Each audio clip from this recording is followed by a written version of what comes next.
Our next project is a beautiful deep blue sea. For a change, we are not using cobalt green today.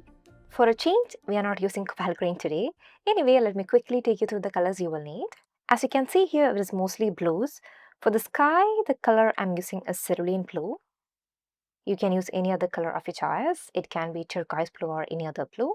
We just need a bright blue for the sky. Then for the sea, I'll be using some turquoise blue. It is okay if you want to use turquoise blue for the sky as well. So on the top, we'll be using a medium tone, and towards the bottom, we'll be using a darker tone. Then to add some shadows on the clouds, we'll also be using some indigo. Okay, so I will start with cerulean blue. This is the one I'm going to use. It's in a terrible condition. It's high time I need to get a new tube. Anyway, that's the color I'm going to use for the sky. You can use any other blue. It could be turquoise blue, cobalt blue, ultramarine blue, Prussian blue, or any other blue of your choice. So leaving out the shape of the cloud, we'll be applying cerulean blue or any other blue onto the entire sky. Okay, so that's our first color. Now the second color is turquoise blue. I already said this earlier, we'll be using turquoise blue for the sea. We'll be starting with a medium tone. Then we will make it darker towards the bottom. So that's going to be the background layer. Then onto that, we'll be adding some deeper tones using indigo. I mentioned about this color in the color palette section. This one is actually azure blue. It is not turquoise blue, but it is very much similar to turquoise blue. The pigment number is almost the same. It is just a slight difference in the ratio. So for turquoise blue, it is PB 15:1, whereas for this one, it is PB 15:3. That's the only difference. I'll just show you a lighter tone of the same color for you to understand that better. See that? It is quite similar to turquoise blue. I was running out of turquoise blue. That's why I'm using this color. Now coming to the last color, which is indigo. We'll be using indigo to add some deeper tones onto the sea, as well as the shadow of the clouds. You can either use Payne's Gray or indigo. Both of them will work. The one I'm using here is from Shinhan. You can use indigo from any brand. This one is a little darker. So using indigo from Sennelier or any other brand, it will be a little more bluish. Okay. So those are the colors you will need. You will only need 3 colors. If you are choosing to use turquoise blue for the sky as well, it will be only 2 colors. Okay. So you will need a blue for the sky, then turquoise blue for the sea. Then to add the deeper tones, you will need indigo or Payne's Gray. Alright, so those are the colors you will need. Now let's quickly give it a try. For this painting, we will need to add a sketch, which is actually the shape of the cloud. So I'm starting by adding a horizon line, which is right at the center of my paper. So add a line, maybe slightly below the center. So that's a horizon line. Now we need to add the shape of the cloud, which is towards the bottom. You can go with a similar shape or a different shape of your choice. We just want a big cloud, a long cloud at the bottom. Feel free to modify the shape if you want to take it a little more into the sky or if you want to expand it. That's totally your choice. So I'm starting by leaving a little gap on the left side. Then it is lower at the center. Then I'm making it higher towards the right side. Make it as interesting as possible. So try to add different kind of shapes and sizes. Okay, so that's our sketch. Now we can start painting. I have the colors ready on my palette. I have cerulean blue, which is the color I'm going to use for the sky. Then I have some indigo, which is to add the shadow for the clouds. So keep those colors ready. Let me show you the indigo I'm using. Again, it's also in a terrible condition. I will need to get cerulean blue as well as indigo. I'm nearly running out of those 2 colors. Anyways, let's start with our painting. So for the sky, first I'm going to apply a coat of water. And for that, I'm using my size number 12 round brush. This time I'm not using a flat brush. Make sure your brush is clean and apply that around the shape of your cloud. Don't add any water into the cloud. That's why I'm using a round brush so that I can carefully follow the shape. Now I'm just filling up the top. So for the major part of the sky, we are going to use a solid color.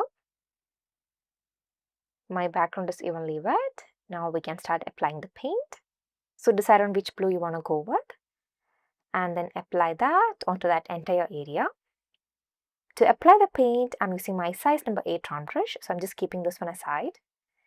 And let me pick my other brush.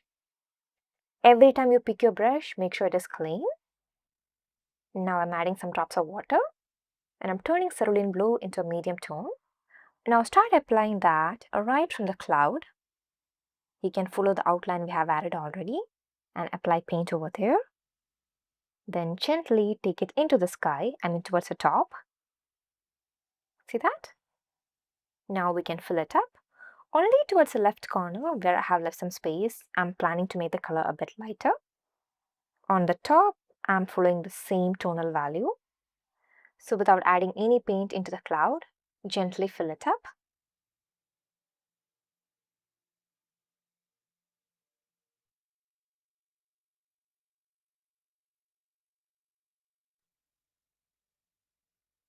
Only onto this corner, I'm making the color a bit lighter.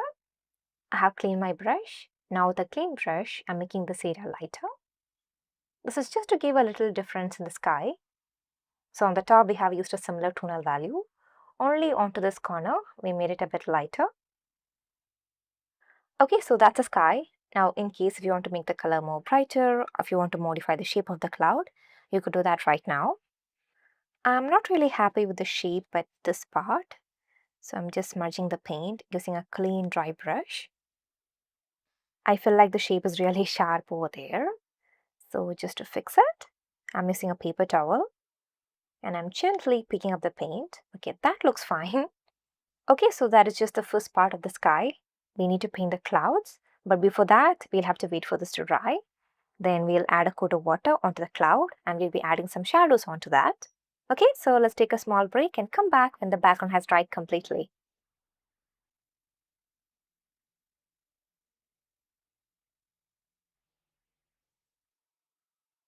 Okay, so the sky has dried completely.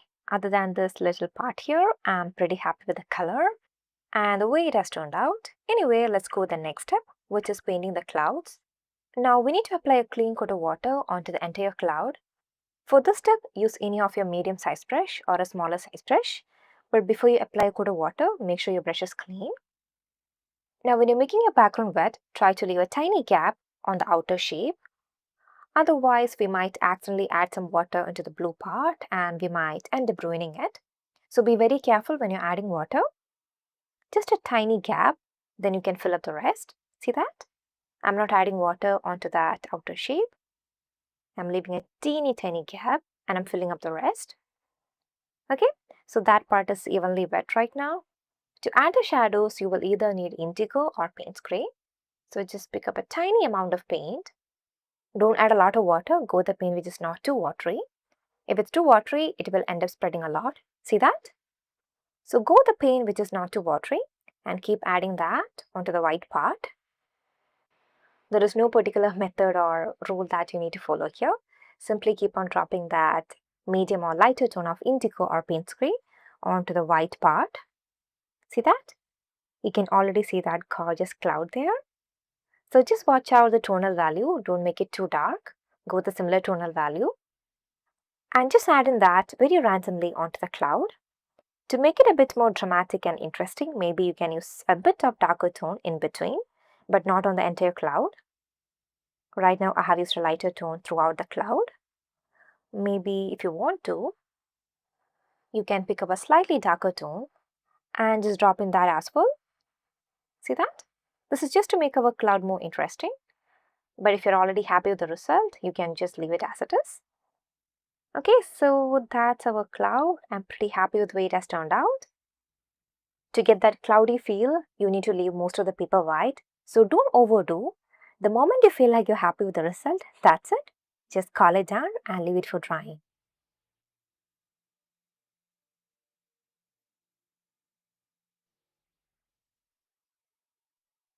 Okay, so that has dried completely. I'm quite happy with the cloud and the sky.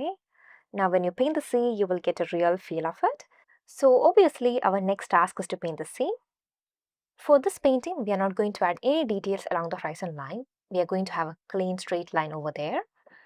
Now to paint the background, I'm using my flat brush and the color I'm going to use is azure blue. I'm using azure blue because I'm running out of turquoise blue. So for this exercise, you can use turquoise blue, and if you have azure blue and if you want to try that, that's totally okay too. Okay, so I'm going to take out some paint onto my palette. Then over the top, I will use a medium tone. Then towards the bottom, I'm going to make the color darker. You don't need to apply a coat of water. You can directly apply paint onto the dry background. Okay. So I'm using a flat brush here. If you have a flat brush, go with that. Or use a round brush. I'm adding a few drops of water. And I'm turning that into a medium tone. Now let's apply that along the horizon line. So try to go for a straight line here. Now gently fill that up. You can see the color. It's a beautiful blue. I think you can already see the contrast here, that white big cloud and the beautiful deep blue sea. This is what I mentioned earlier. When you start filling up the sea, you will get the entire feel and mood of this painting. See that? It is starting to look so gorgeous. Now I'm going to quickly fill up the bottom. Right now I have used a medium tone. Now towards the bottom, I'm using a darker tone of azure blue and I'm going to fill it up.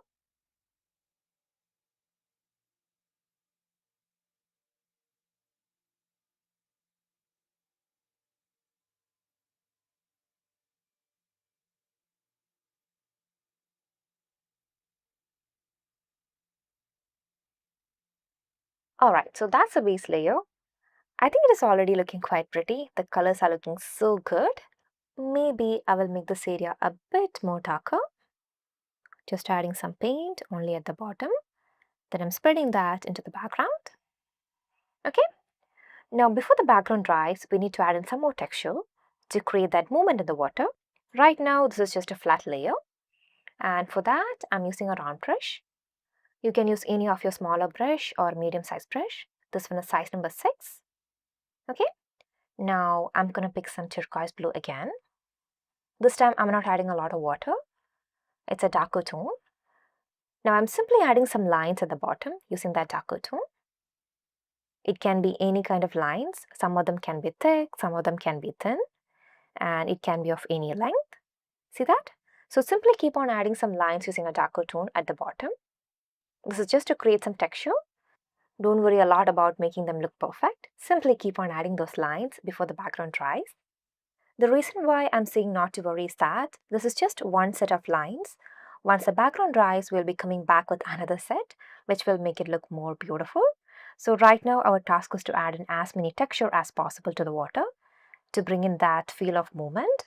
Otherwise, it will look quite flat and lifeless. It wouldn't look like a water if we don't add these lines.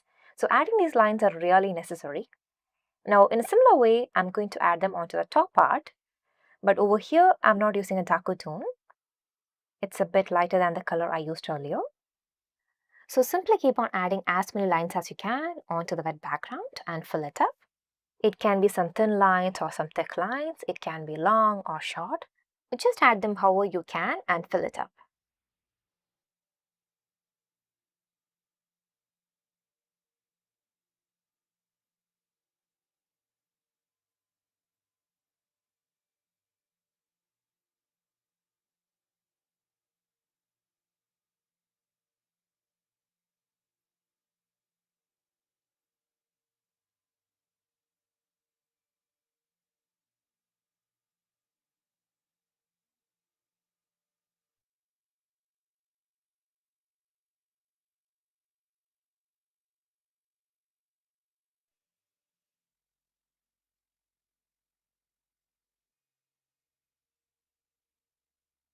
Alright, so this is how it has turned out. We have added a slight texture to the water. It isn't a lot. We still need to add more texture while the background has dried completely. So let's take a short break and come back when this has dried.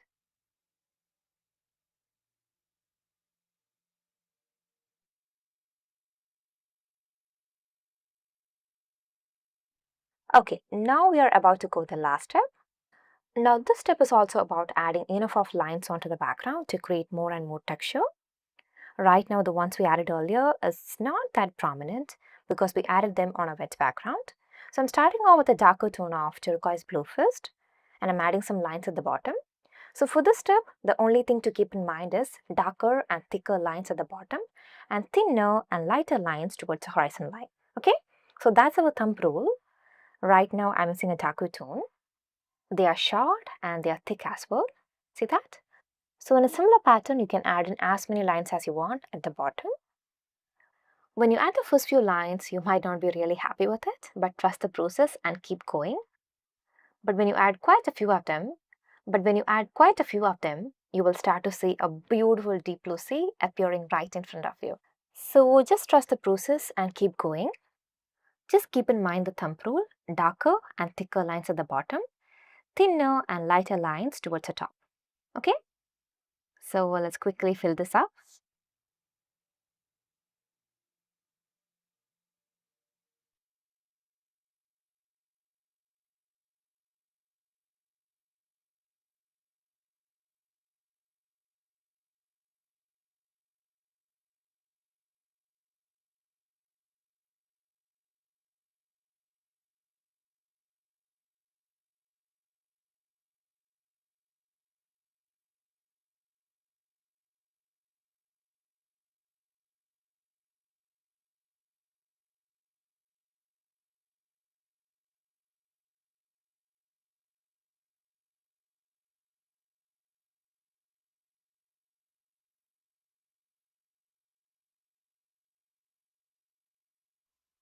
You can see here I have filled up the bottom part.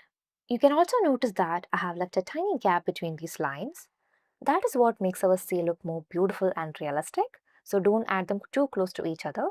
Try to leave a tiny gap like this. Okay, so let's keep going and keep adding more and more lines and let's fill up the sea. For now, I'm going to leave the bottom part as it is and I'm going to start with the top. So if you remember the thumb rule, we have to use a lighter tone towards the top. And as we're coming down, we can make it more darker.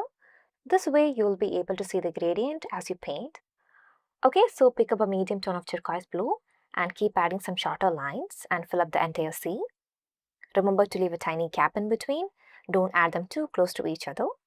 We need to see that background color in between. That's what brings some realistic factor to our painting. Okay, so keep going and keep filling it up. Let me tell you, this is just to add some texture. So just don't worry about getting it perfect. It doesn't need to be of the same size and the same shape. And even if you use different kind of tonal values while you're adding these lines, that's totally okay. Because unknowingly, those things are going to add a lot of realistic character to your painting. So there is absolutely nothing to worry here. Let's keep adding these lines and let's quickly finish up the painting.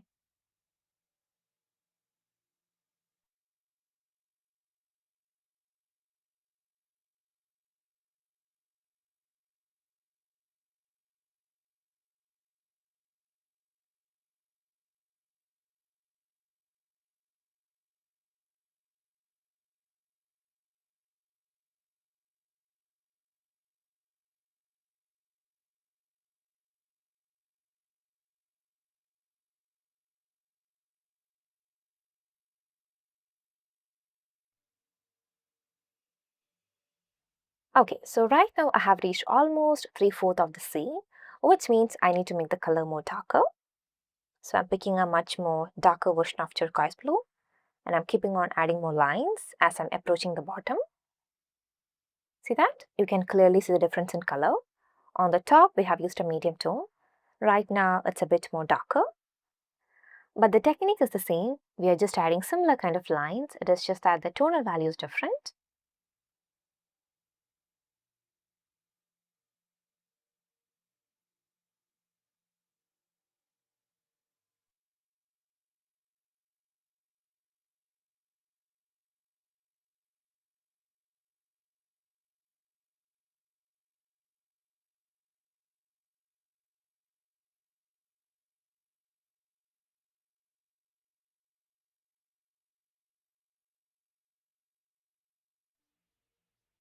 Okay, so here's our deep blue sea. Now there is one more task left, which is again adding some lines, but this time we are using indigo. We want a really darker tone to create some prominent lines. It is again the same technique. We are adding similar lines, but this time the color is much more darker. Now we're not going to touch the top part. We are going to leave it as it is. We have got a nice texture there. We are adding these lines only at the bottom, which is closer to the masking tape. Okay. So keep adding few lines until you feel like you have got that movement in the water. At any point when you feel like you have got enough texture there, you can stop your painting. Before I add the rest of it, let me quickly show you how to add these lines. See that? It's a very simple line, there is nothing particular about it. You can start with the tip of your brush, then towards the center, apply some pressure and make it thicker. See that? So using the tip, add a thin line, then make it thicker at the center, then just leave it. Okay, so let's go ahead with the last round of adding these lines.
You can clearly see here, none of the lines look perfect. They all are super random.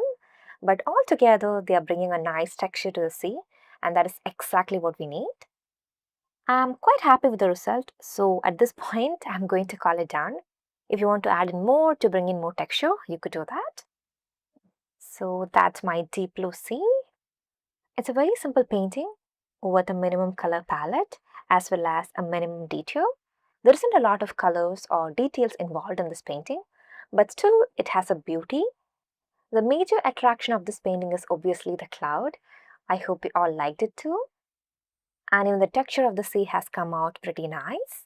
Maybe to make it more dramatic and interesting, you can add in more deeper tones at the bottom and maybe add some more prominent waves as well. So just give it a try if you are yet to try it. Now it's time to peel off the masking tape and have a look at the finished painting.